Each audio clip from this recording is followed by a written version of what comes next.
জানিয়ে দেব আমাদের হাতে পাওয়া বাংলাদেশের সর্বশেষ গুরুত্বপূর্ণ আপডেট সংবাদ। শুরুতেই জানিয়ে দিচ্ছি সংবাদ শিরোনাম। 2 লাখ টাকাসহ জনতার হাতে আটক জামায়াত নেতা।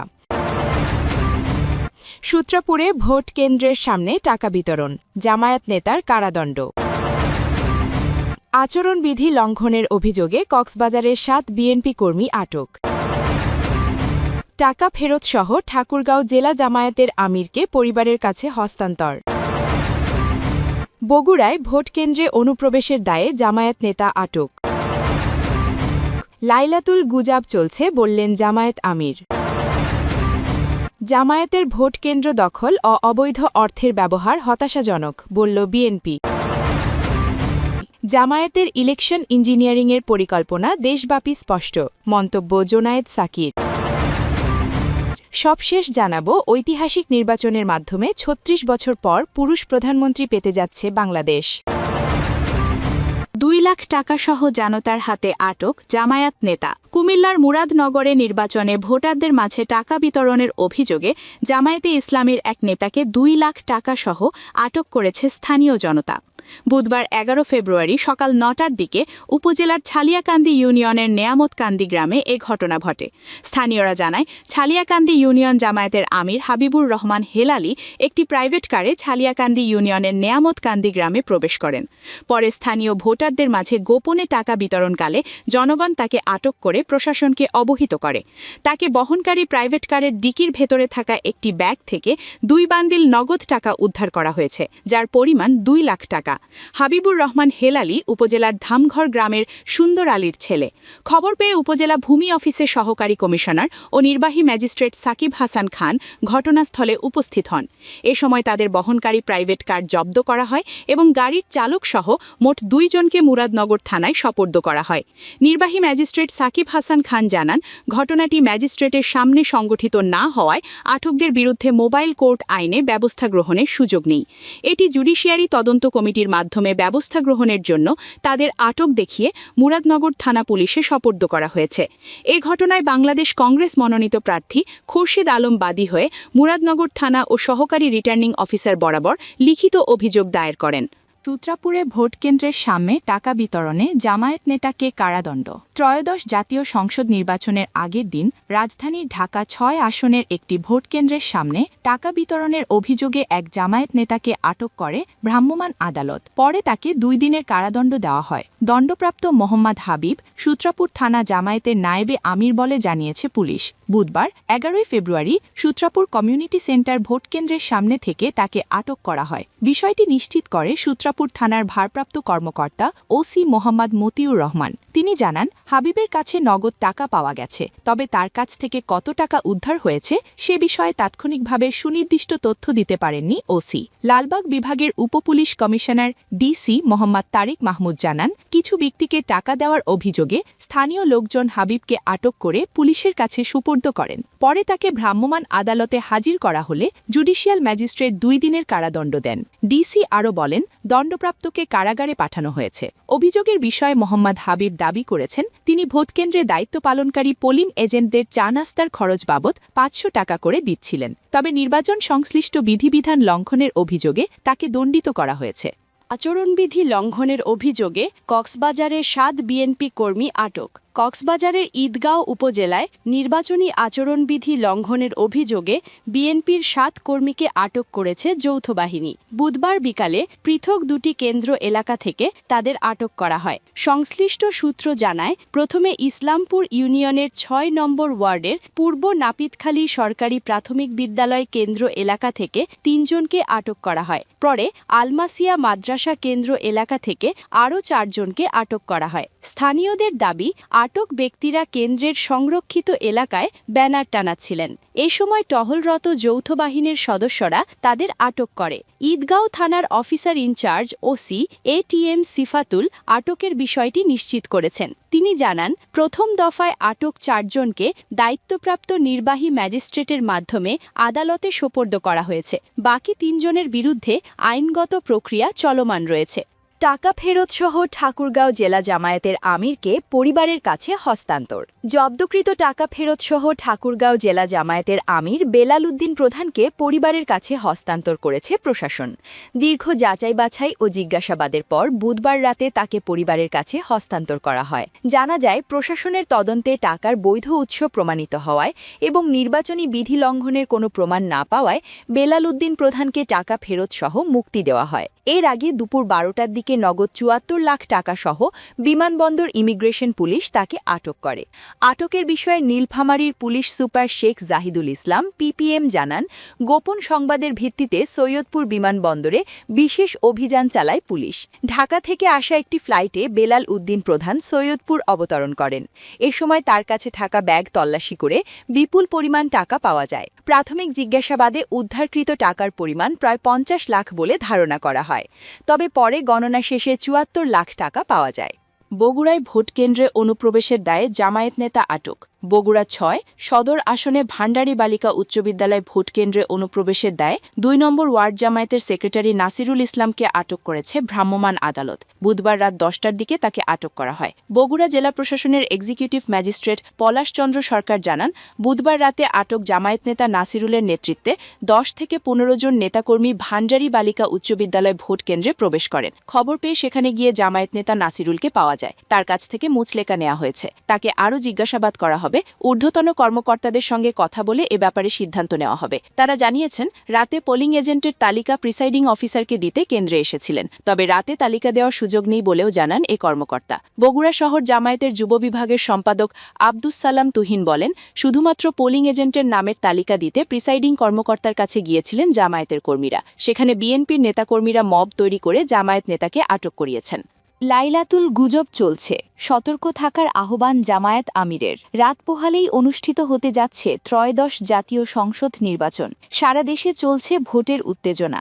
এর মধ্যেই ভোটের আগের রাতে সামাজিক যোগাযোগ মাধ্যমে দেওয়া এক পোস্টে দেশবাসীকে গুজব সম্পর্কে সতর্ক থাকার আহ্বান জানিয়েছেন বাংলাদেশ জামায়াতে ইসলামের আমির ড শফিকুর রহমান। বুধবার ১১ ফেব্রুয়ারি নিজের ভেরিফাইড ফেসবুক আইডিতে দেওয়া পোস্টে তিনি লেখেন, প্রিয় দেশবাসী, লাইলাতুল গুজব চলছে, সবাই সাবধান। এই সমস্ত গুজবকে পাত্তাই দিবেন না। ইনশাল্লাহ সত্যের বিজয় অবশ্যম্ভাবী। নির্বাচনের প্রাক্কালে বিভিন্ন ধরনের তথ্য ও গুজব সামাজিক মাধ্যমে ছড়িয়ে পড়ার প্রেক্ষাপটে তিনি এ মন্তব্য করেন বলে ধারণা করা হচ্ছে। তবে পোস্টে নির্দিষ্ট কোনো গুজব বা ঘটনার উল্লেখ করেননি জামায়াত আমির। এদিকে দাঁড়িপাল্লা প্রতীকের ১৩টি নির্বাচনী বুথ ভাঙচুর করা হয়েছে বলে অভিযোগ করেছেন তিনি।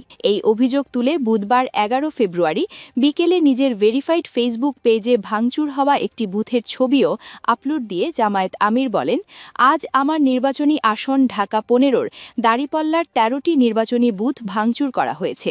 আমি এর তীব্র নিন্দা ও প্রতিবাদ জানাই। যারা এখনও সন্ত্রাস ও ভয়ভীতি দেখিয়ে আমাদের থামিয়ে দিতে চায়, তারা ভুলে যাচ্ছে এ জাতি জুলাই পেরিয়ে এসেছে। শফিকুর রহমান বলেন, পেশিশক্তির রাজনীতি শেষ হয়ে গিয়েছে। জনগণকে আর দমিয়ে রাখা যাবে না। যারা দেশের পলিসি ও ভবিষ্যৎ পরিকল্পনা নিয়ে আলোচনায় বসতে ব্যর্থ, তারাই এখন সহিংসতার আশ্রয় নিচ্ছে। তিনি আরও বলেন, ভয়ভীতির রাজনীতি আর চলবে না। সাধারণ মানুষের বুকে যেভাবে দাঁড়িপাল্লা জায়গা করে নিয়েছে, তার প্রতিচ্ছবি আগামীকালের ভোটে ফুটে উঠবে ইনশাল্লাহ।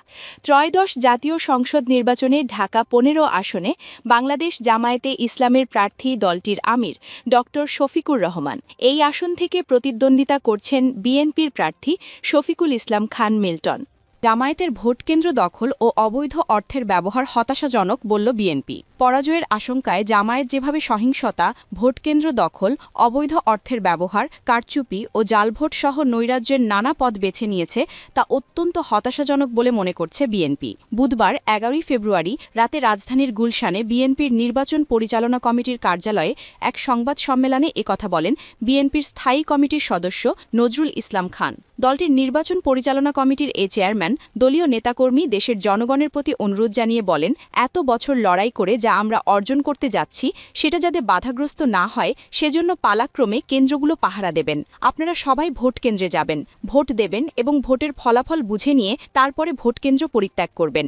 এ সপ্তাহে আমরা চাই অবাধ, সুষ্ঠু ও নিরপেক্ষ নির্বাচনের লক্ষ্যে, জনগণের সমর্থনে শক্তিশালী একটা গণতান্ত্রিক সরকার প্রতিষ্ঠার লক্ষ্যে এবং আগামী দিনে জনগণের সমর্থনে দেশ এবং দেশমাতৃকার কল্যাণ নিশ্চিত করার লক্ষ্যে। সংবাদ সম্মেলনে নজরুল ইসলাম খান ভোটের আগের দিনে ও রাতে সারা দেশে জামায়াতের সহিংসতা, ভোটকেন্দ্র দখল, অবৈধ অর্থের ব্যবহার, কারচুপি ও জাল ভোটের চিত্র তুলে ধরেন। নজরুল ইসলাম খান বলেন, সৈয়দপুর বিমানবন্দরে ৭৪ লাখ টাকা নিয়ে আটক জামায়াতের ঠাকুরগাঁও জেলা আমিরের বার্ষিক আয় ৪.৫ লাখ টাকা, শরীয়তপুরের ৭.৫ লাখ টাকা সহ জামায়াতকর্মী আটক ও ২ বছরের কারাদণ্ড, টাকা বিতরণের অভিযোগে নেত্রকোনা ইউনিয়ন জামায়াতের আমির আটক, সৈয়দপুর, কুমিল্লা, শরীয়তপুর ও পটুয়াখালীতে টাকা সহ জামায়াতের ১২ নেতা আটক করা হয়েছে। তিনি বলেন, পটুয়াখালী ১ আসনে ভোটারদের টাকা দেওয়ার অভিযোগে জামায়াত নেতা আটক, পল্লবীতে জামায়াতের ২ পোলিং এজেন্টের কারাদণ্ড ও কেন্দ্র থেকে অফিসার বহিষ্কার, ভোটারদের টাকা বিতরণ, জামায়াতের শিক্ষককে কারাদণ্ড, ভোট কিনতে গিয়ে জনতার ধাওয়া,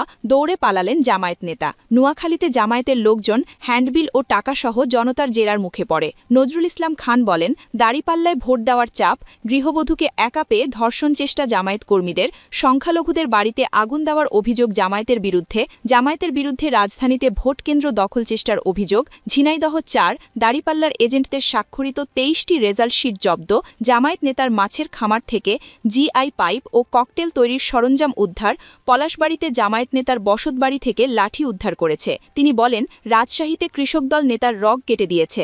মিরপুরের রূপনগরে অস্ত্রসহ জামায়াত কর্মীকে সেনাবাহিনীর কাছে হস্তান্তর, জাল ভোট দেওয়ার অভিযোগে নারায়ণগঞ্জে জনতার হাতে আটক জামায়াত নেতা, রাতে ভোটকেন্দ্রে প্রবেশ ও জামায়াত নেতা আটক, রাজধানীতে ভোট কেনার সময় জামায়াতের স্থানীয় নায়েবে আমির আটক, টাকা বিলি করার অভিযোগে গোদাগড়িতে জামায়াত আমিরের গাড়ি ঘেরাও ও সিল সহ জামায়াত কর্মীকে হাতে নাতে ধরে এলাকাবাসী, বগুড়ায় রাতে ভোটকেন্দ্রে ঢুকে জামায়াত নেতা আটক, মির্জাগঞ্জে অভিযোগে জামায়াত কর্মী আটক ও মুচলেকায় মুক্ত, নারায়ণগঞ্জ ৩ আসনে প্রিসাইডিং কর্মকর্তার দায়িত্বে সাবেক জামায়াত নেতা, ব্যালট খোলার অভিযোগ নিয়ে উত্তেজনা হয়েছে। নোয়াখালীতে ধানের শীষের নারী কর্মীকে পিটিয়ে আহত, যুবদল নেতাকে ছুরিকাঘাত, তোপের মুখে জামায়াতের এমপি প্রার্থী, ঢাকা ১৪, ২ জামায়াত নেতাকে আটকে রাখে বিএনপি নেতাকর্মীরা। নজরুল ইসলাম খান অভিযোগ করেন, জামায়াতের এরকম অসংখ্য অনৈতিক ও ভোট কারচুপির ঘটনা বেরিয়েছে, যা দুঃখজনক। আমরা চাই জাতীয় সংসদ নির্বাচনটা অবাধ, সুষ্ঠু ও নিরপেক্ষ হোক। এই নির্বাচনের জন্য আমাদের অনেক সাথী জীবন দিয়েছেন। আমরা জনগণের গণতান্ত্রিক অধিকার পুনঃপ্রতিষ্ঠা হোক এটা চাই। জনগণের সমর্থন নিয়ে রাষ্ট্র পরিচালনার দায়িত্বে যেতে চাই এবং সেই দায়িত্ব পেয়ে আমরা জনগণের কল্যাণ সাধন করতে চাই। জুলাই সনদের বাস্তবায়ন করতে চাই। নির্বাচনী ইশতেহারে আমাদের দলের চেয়ারম্যান যা ঘোষণা করেছেন, আমরা সেসব বাস্তবায়ন করতে চাই। এর পথে নানা বাধা নানাভাবে সৃষ্টি করার চেষ্টা চলছে। কেউ সৃষ্টি করছেন যারা আমাদের এই গণতন্ত্র পুনর্বাহালি পছন্দ করেন না। কেউ চেষ্টা করছেন, তারা মনে করছেন নির্বাচনে তাদের জেতার সম্ভাবনা কম। জামায়াতের ইলেকশন ইঞ্জিনিয়ারিংয়ের পরিকল্পনা দেশব্যাপী স্পষ্ট, বললেন জোনায়েদ সাকি। নানা ধরনের ইলেকশন ইঞ্জিনিয়ারিংয়ে জামায়াতে ইসলামীর পরিকল্পনা দেশব্যাপী স্পষ্ট হয়ে গেছে বলে মন্তব্য করেছেন ব্রাহ্মণবাড়িয়া ৬, বাঞ্ছারামপুর আসনের বিএনপি জোট সমর্থিত প্রার্থী ও গণসংহতি আন্দোলনের প্রধান সমন্বয়কারী জোনায়েদ সাকি। বুধবার ১১ ফেব্রুয়ারি বিকালে বাঞ্ছারামপুর উপজেলা সদরে সংবাদ সম্মেলনে এ মন্তব্য করেন তিনি। জোনায়েদ সাকি বলেন, রাজনৈতিক ক্ষমতার লড়াইয়ে এসে অনেক পুরনো পদ্ধতি, কৌশলগুলো অবলম্বন করা হচ্ছে, যার মধ্যে দিয়ে জনগণের ভোটের চাইতে নানা ধরনের ইলেকশন ইঞ্জিনিয়ারিংয়ের উপরে কোনো দলের আস্থা বেশি। বিশেষভাবে জামায়াতে ইসলামী নেতৃত্বাধীন জোটের এই ধরনের পরিকল্পনা দেশব্যাপী স্পষ্ট হয়ে গেছে। বাঞ্ছারামপুরেও আমরা তার নানান রকম লক্ষণ দেখছি। তিনি বলেন, সারা দেশে নানানভাবে ইলেকশন ইঞ্জিনিয়ারিংয়ের একটা পরিকল্পনা নেওয়া হয়েছে। অনুপস্থিত ভোটারদের ভোট দিয়ে দেওয়া, কালি মোছার জন্য মেডিসিন নিয়ে আসা, একই ব্যক্তিকে ভোট দেওয়ানো, ইচ্ছাকৃতভাবে কেন্দ্রে মব তৈরি করা এবং সেগুলো দিয়ে প্রচার করে ভোটারদের বাধাগ্রস্ত করা সহ নানান লক্ষ্য নিয়ে কাজ করছে। জোনায়েদ সাকি বলেন, প্রশাসন একটি দলের পক্ষে প্রভাবিত হলে অনেক কিছু তারা দেখবে না। জাল ভোট দেওয়া, কেন্দ্র দখলের পরিকল্পনা, কালো টাকার ছড়াছড়ির বিষয়ে প্রশাসনের কাছে অভিযোগ দেওয়া হয়েছে। তারা ব্যবস্থা নেওয়ার আশ্বাস দিয়েছেন। সংবাদ সম্মেলনে উপজেলা বিএনপি সভাপতি মেহেদী হাসান পলাশ, নির্বাহী কমিটির সদস্য ও সাবেক সংসদ সদস্য এম.এ. খালেক সহ অন্যান্য নেতৃবৃন্দরা উপস্থিত ছিলেন।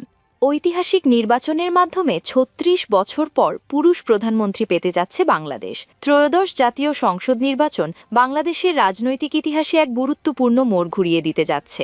১৯৯১ সাল থেকে ২০২৪ সালের ৫ আগস্ট পর্যন্ত মাঝখানে তত্ত্বাবধায়ক সরকারের প্রায় ২ বছর বাদ দিলে প্রায় ৩.৫ দশক দেশের শাসন ক্ষমতা আবর্তিত হয়েছে ২ নারী নেত্রীকে কেন্দ্র করে। ২০২৪ সালের ছাত্র জনতার গণ অভ্যুত্থান, শেখ হাসিনার পদত্যাগ এবং বিএনপি চেয়ারপারসন খালেদা জিয়ার মৃত্যু, এই দুই ঘটনার পর এবার ১২ ফেব্রুয়ারির নির্বাচনের মাধ্যমে দেশ পেতে যাচ্ছে নতুন এক অধ্যায়ের সূচনা।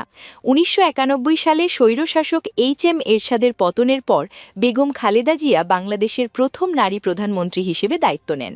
এরপর শেখ হাসিনা ও খালেদা জিয়াকে কেন্দ্র করেই রাজনীতি আবর্তিত হয়েছে। ২০২৪ সালের ৫ আগস্টের গণ অভ্যুত্থানের মুখে শেখ হাসিনা পদত্যাগ করেন এবং দেশ ত্যাগ করেন। আওয়ামী লীগের কার্যক্রম নিষিদ্ধ থাকায় দলটি এবারের নির্বাচনে অংশ নিচ্ছে না। অন্যদিকে গত ৩০ ডিসেম্বর চিকিৎসাধীন অবস্থায় খালেদা জিয়ার মৃত্যু ঘটে, ফলে কার্যত অবসান ঘটে দুই নেত্রীর যুগের। এবারের নির্বাচনে প্রধান প্রতিদ্বন্দ্বী শক্তিগুলোর নেতৃত্বে কোনো নারী নেই। বিএনপির চেয়ারম্যান হিসেবে দায়িত্ব পালন করছেন তারেক রহমান। বিএনপি জয়ী হলে তিনিই হবেন সম্ভাব্য প্রধানমন্ত্রী, এমনটাই রাজনৈতিক বিশ্লেষকদের ধারণা। অন্যদিকে জামায়াতে ইসলামী নেতৃত্বাধীন ১১ দলীয় জোটও মাঠে সক্রিয়। এই জোট থেকেও পুরুষ নেতৃত্বই সরকার প্রধান হবেন বলে রাজনৈতিক মহলে আলোচনা রয়েছে। ১৯৮৯-১৯৯০ সালে কাজী জাফর আহমেদ ছিলেন বাংলাদেশের সর্বশেষ পুরুষ প্রধানমন্ত্রী। ১৯৯১ সালের নির্বাচনের মাধ্যমে শুরু হয় নারী নেতৃত্বের দীর্ঘ অধ্যায়। সেই হিসেবে প্রায় ৩৬ বছর পর জাতীয় নির্বাচনের মাধ্যমে আবারও একজন পুরুষ প্রধানমন্ত্রী শপথ নিতে যাচ্ছেন, যা সংসদীয় ইতিহাসে এক তাৎপর্যপূর্ণ পরিবর্তন।